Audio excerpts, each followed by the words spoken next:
श्री राधा कृष्णाय नमो नमः।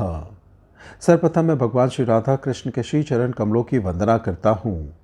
आप सभी भक्त श्रोताजनों को भी सादर नमस्कार करता हूँ। भगवान श्री राधा कृष्ण के इच्छा और कृपा मात्र से आज से मैं आप सभी के साथ भगवान श्री कृष्ण के महान भक्त, श्रेष्ठ कवि और संत श्री रसखान जी के द्वारा निर्मित रसखान रत्नावली या भगवान श्री कृष्ण को समर्पित सुंदर दोहों के भावार्थ को साझा करने वाला हूँ, जो अलग अलग भागों में होगा। दोहों का श्रवण करने से पहले श्री रसखान जी के भक्ति जीवन चरित्र कथा का हम श्रवण करेंगे, जो इस प्रकार से है। भक्ति कवियों की श्रेणी में रसखान का अनन्य स्थान है। उनका पूरा काव्य भगवान श्री कृष्ण को अर्पित है, जिन्हें वे अपना सखा, पथ प्रदर्शक, आराध्य और मुक्तिदाता मानते हैं।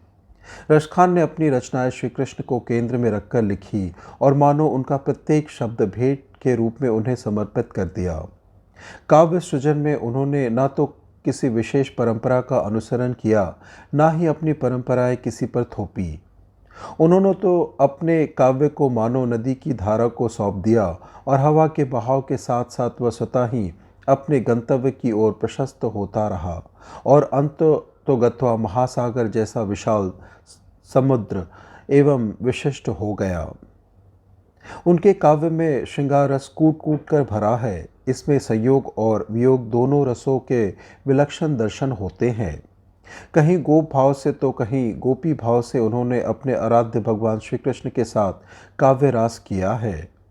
उनके काव्य में श्री कृष्ण को अनेक स्थानों पर हरि भी कहा गया है। कुछ पदों में भगवान शिव एवं गंगा का यशोगान है। कुल मिलाकर रसखान का पूरा काव्य प्रेमिका को लिखा गया प्रेम पत्र है, जिसमें प्रेमी वे स्वयं है और उनकी प्रेमिका है श्री कृष्ण। इसलिए यह काव्य प्रेम को समर्पित एक मार्मिक प्रस्तुति है, जो अपने आप में असाधारण, विलक्षण और अनन्य है। श्री रसखान जी के समय का समाज और मूलतः राजाओं व जागीरदारों का समाज भौतिक प्रेम तथा वासना से भरा हुआ था। रसखान भी धीरे धीरे दिल्ली के रजवाड़ों के समाज में उतरकर भौतिक प्रेम की तरफ बढ़ते गए, परंतु ईश्वर तो उनके अंदर कुछ और तलाश कर रहा था। इसलिए कविता रचना और संगीत के प्रति उनके प्रेम ने उन्हें सांसारिक प्रेम से बाहर निकालकर अन्य संगतियों को जानने के लिए उकसाया। अपने इस व्याकुलता में वे एक वैष्णव मंडली में जा पहुँचे और धीरे धीरे उस संगति से उनकी जमने लगी। एक दिन उस वैष्णव मंडली में भी रसखान ने इस भौतिक प्रेम और चरम आसक्ति का वर्णन होने लगा। वैष्णवों ने हंसते हंसते कहा, इब्राहिम, जितना प्रेम तुम हाड़ मांस के इस भौतिक शरीर से करते हो, यदि तुम इतना ही प्रेम उस चरमानंद भगवान श्री कृष्ण से करो तो तुम्हारी मुक्ति हो जाएगी। रसखान को लगा जैसे उनके अंदर चल रही मतनी रुकने लगी थी। उन्होंने उन वैष्णवों से पूछा, किंतु भगवान है कहाँ, जिसे देखा नहीं, जो नैनों में नहीं, उससे प्रेम करे तो कैसे? वैष्णवों ने उन्हें भगवान श्री कृष्ण का चित्र दिया और कहा, आज भी ये ब्रज की गलियों में रास रचाते हैं। यदि दिल से पुकारो तो ये एक पल भी दूर नहीं रह सकते। तब वह वैष्णव की पग में श्रीनाथ जी का चित्र हतो, सो काठी के रसखान को दिखायो, तब चित्र देखत ही रसखान का मन फिरी गयो। अर्थात तब उन वैष्णवों के हाथ में जो श्री कृष्ण जी का चित्र था, उसे निकाल कर रसखान को दिखाया। चित्र देखते ही रसखान का हृदय बदल गया और वे भौतिक प्रेम से आध्यात्मिक प्रेम की तरफ चले गए। फिर क्या था, जो दिल ईश्वर की बनाई मूरत का दीवाना था, वही नूरे खुदाई की दीवानगी से पागल हो उठा। अब दिल्ली से उनका दिल टूट गया। वहाँ की गलियाँ उन्हें फीकी लगने लगी। यहाँ एक भी दिन बिताना उनके लिए मुश्किल हो गया। अब केवल एक ही आरजू थी, नज़रों को एक ही सूरत की तलाश थी। दिल सिर्फ एक ही नाम पुकार रहा था, श्री कृष्ण, श्री कृष्ण। आखिरकार महबूब की सूरत आंखों में बसाए उन्होंने दिल्ली को अलविदा कह दिया और व्रज की गलियों में जा पहुँचे, जहाँ श्री राधा के चरणों की धूल बिखरी पड़ी है, जहाँ हवाएं आज भी श्री कृष्ण व गोपियों की प्रेम कथाएं गुनगुनाया करती हैं। अपने प्यारे श्री कृष्ण का चित्र थामे वे ब्रज की गलियों में घूमने लगे। आंखों में अब सिर्फ एक ही प्यास थी, अपने प्यारे मनमोहन श्री कृष्ण का दर्शन। दिल की बस एक ही जुस्तजू थी, अपने श्रीनाथ की तलाश। गलियों गलियों मंदिर मंदिर घूमते रसखान अंत में गोविंद कुंड पर जा बैठे। तन थक कर चूर था, लेकिन मन की केवल एक ही लगन थी, कैसे भी कहीं भी कन्हैया के दर्शन हो जाए। वे श्रीनाथ जी के मंदिर की ओर एकटक देखने लगे। शरीर की सुध नहीं, तन की कोई इच्छा नहीं, भूख प्यास सब जैसे तिरोहित हो गए थे। मंदिर में आरती हो रही थी। आरती के स्वरों के साथ जैसे उनके अंदर की पुकार भी सम्मिलित होकर चीख चीख कर कह रही थी, घनश्याम अब दर्शन दो, अब दर्शन दो। आंखों से आंसुओं की बरसात हो रही थी। सारा तन जैसे आंसुओं में घुलकर पवित्र होता जा रहा था। अहंकार विगलित हो गया था और शेष अगर कुछ था तो बस उनके अंतर आत्मा की पुकार। कन्हैया को तो और चाहिए भी क्या। वे कहाँ देखते हैं कि यह कौन है, पापी है या पुण्यात्मा, अच्छा है या बुरा। उन्हें तो बस समर्पण चाहिए, आधा अधूरा नहीं, संपूर्ण समर्पण। और जिसने उन्हें अपना संपूर्ण दे दिया उसके लिए तो वे छिप ही नहीं सकते। उससे मिलने के लिए तो वे स्वयं ही आतुर हो जाते हैं। जिस मन में कन्हैया से मिलन की प्यास जाग उठी, उसने उन्हें पा लिया। रसखान के आंसुओं में गोलोक डूबने लगा। रसखान की पुकार गोलोक में तीव्र रूप से गूंजने लगी और कन्हैया को अपना राज छोड़कर आना पड़ा। रसखान के लिए भक्त शिरोमणि रसखान ने कान्हा को विवश कर दिया। जैसे श्रृंगार व चित्र में हतो, तैसोई वस्त्र आभूषण अपने श्रीहस्त में धारण किए। गाय ग्वाल सखा सब साथ लय के आप पधारे। श्रीनाथ जी ने उसी चित्र वाला रूप बनाया, वही गहने धारण किए, वही पीतांबर पहना और चल पड़े रसखान से मिलने। ब्रजेश्वरी ने पूछा, प्रभु कहाँ चले? तो घनश्याम चिरस्थित हास्य से बोले, राधे, गोविंद कुंड पर बैठा मेरा भक्त आंसू बहा रहा है।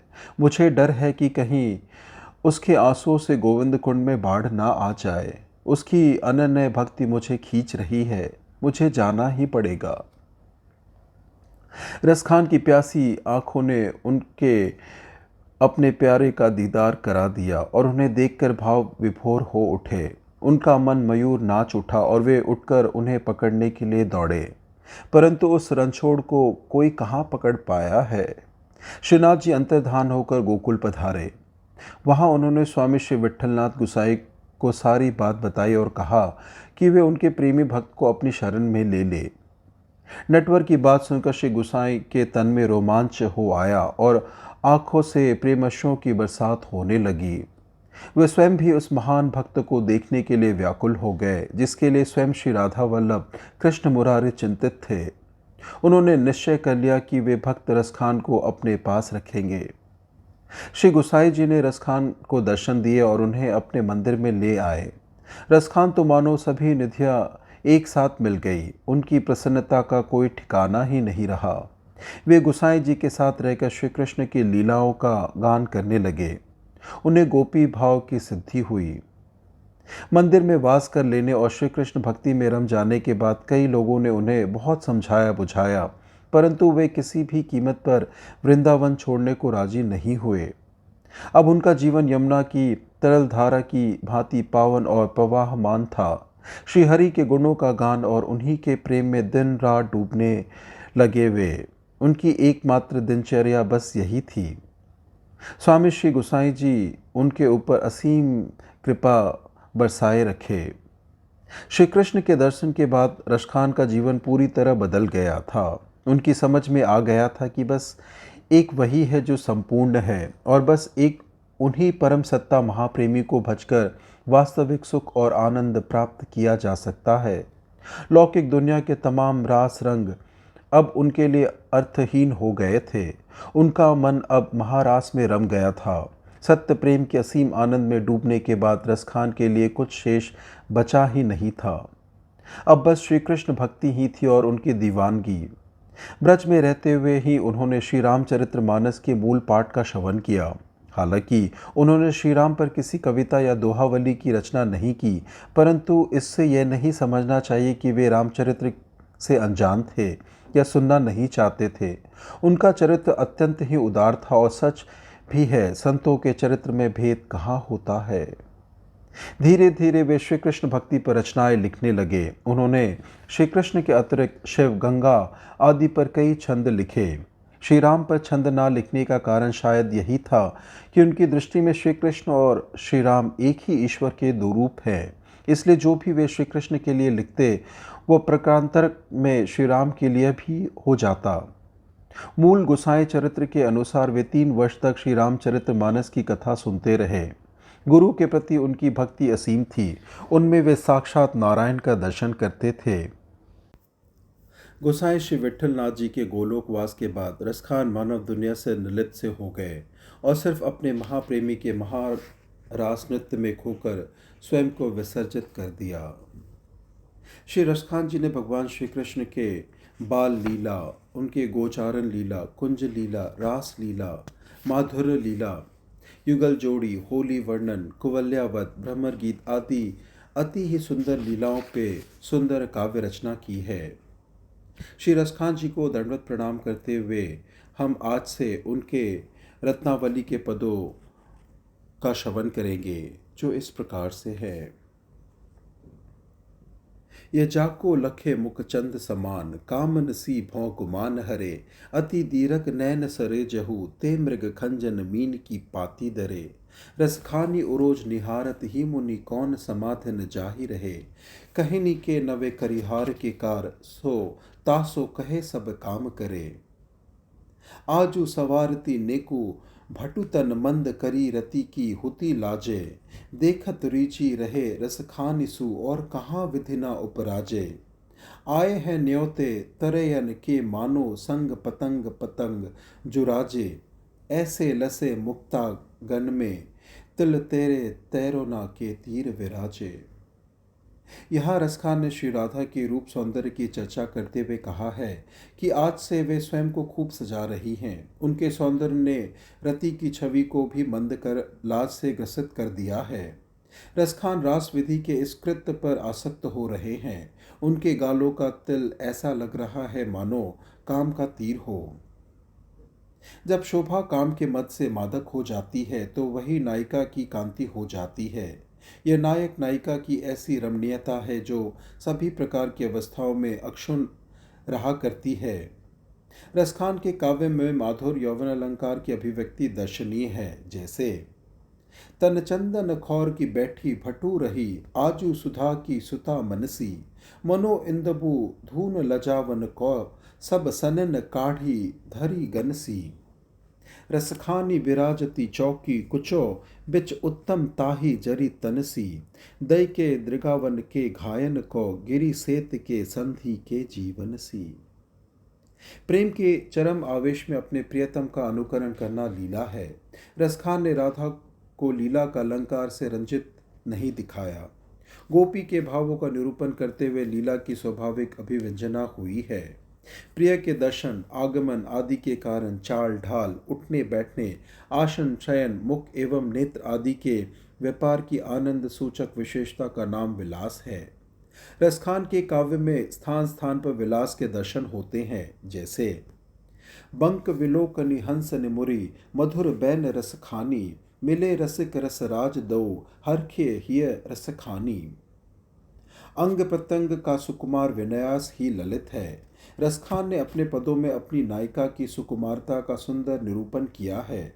नायिका के कोमल अंग रूप से लिपटे हुए हैं। अपने प्रियतम के साथ प्रेम विहार में नायिका की क्रीड़ा का नाम केली है। रसखान ने अपने काव्य में इसके भी दर्शन कराए हैं। खंजन मीन सरोजन को मृग, को मंद गंजन दीरत नैना, तिरछी बरछी रूप कारत है दृग, बान कामना सुकान लगयो, जोहत वंक विशाल के वर्णनी, बेथत है धरती छन मारी।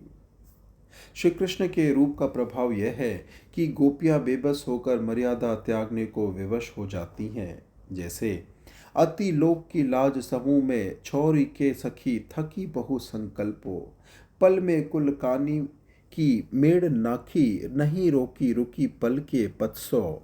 रसखानी सूके तो उचारी रही, उचरी न संकोच की औच रसो, आले कोरी क्यों हर की ना रही अटकी, अखिया लटकी लटसो।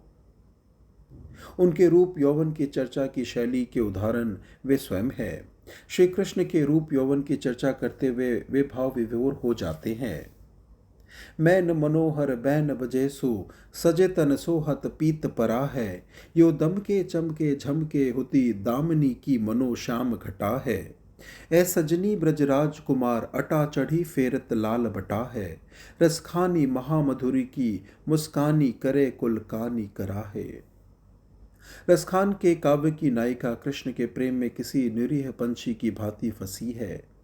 उन्होंने नायिका के सौंदर्य को दर्शाने के बजाय अधिकतर उसके प्रेम और विरह का ही निरूपण किया है। कलही भटू मुरली धुनी में रसखानी लियो, कहू नाम हमारो, ता छिनते भय वैरनी सास कितो कियो झाकत देतन द्वारो। होत चबाव बलाई सो अति री जो भरी आखिन केरे यो प्यारो, बार परी अबही ठिकयो हियरे अटकयो थियरे पटवारो। अपने काव्य में नायिका के सभी भेद दिखाई देते हैं, जैसे अपने पति के अतिरिक्त पुरुष से प्रेम करने वाली नायिका उड़ा का यह चित्रण है। औचक दृष्टि परे कहू कान जू तासो, कहे नंदी अनुरागी, सौ सुनी सास रही मुख मोरी, जिठानी फिरे जिये में रस दागी, नीके निहारी के देखे न आखिन, हो कबहू करी नैन न जागी। मोह पछतावो यहे जो सखी की कलंक लगयो पर अंकन लागी। मुदिता नायिका के भाव की व्याख्या उन्होंने निम्नलिखित पद में की है, जिसमें उन्होंने मुदिता नायिका की मनोवस्था का सुंदर चित्रण किया है। जात हुती जमुना जल को मनमोहन घेरी लियो मन आई के, मोद भटयो लथराई लयो पट घूंघट वारी दयो चित चाह के, और कहाँ रस खानी कहो मुख चूमत घात न वात वर दे, कैसे निभे कुलकानी रही ये सावरी मूरत की छवि छाई को। रसखान की गोपियां उनके अपने स्थानों पर वचन चातुर्य से काम लेकर नायक श्री कृष्ण को रिझाने का प्रयास करती हैं। छोर जो चाहत चीर गहे अनु लेउन केतक चीर अचे हो, चाखन के जिस पाखन मांगत खाऊ न माखन केतक खे हो, जानती हो जय रस खानी सुकाहे कौन एतिक बात बढ़ो, गौरस के किस जो रस चाहत सो रस कन्हो नेकु निपहो। रसखान का उद्देश्य कृष्ण विषयक रागात्मक तृप्ति की अभिव्यक्ति और कृष्ण का विविध रूपों में चित्रण करना था। कृष्ण के चित्रण को हृदयग्राही रूप देने के लिए उनकी चेष्टाओं, उनकी लीलाओं को सरल बनाने वाला वातावरण आदि का चित्रण अपेक्षित है। वंशीवर का उनकी क्रीड़ाओं से महत्वपूर्ण संबंध है। यमुना तट उनकी प्रिय लीला स्थली है। कवि ने स्थान स्थान पर अपने काव्य में कृष्ण लीलाओं के भाव पक्ष की व्याख्या की है। इस प्रकार से श्री रसखान जी के रत्नावली से आज के प्रथम अध्याय की संपन्नता होती है। श्रवण करने के लिए और अपना बहुमूल्य समय देने के लिए आपको धन्यवाद। श्री राधा कृष्णाय नमो नमः।